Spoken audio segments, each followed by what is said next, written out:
పక్కనున్న వేళ car horn కూడా క్లాసికల్ మ్యూజిక్ గా, ఈ మండు టెండ కూడా ఏసీ జల్లుతోంది నీ నవ్వులోని మ్యాజిక్ గా.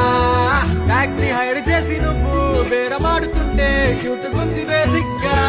బ్రేక్స్ వేసినప్పుడల్లా నీ బుక్క నన్ను తాకి సారీ చెప్పినట్టుగా. నువ్వున్న కిటికీ ఏ వైపు వెతికి వాట్సాప్ చేస్తావా?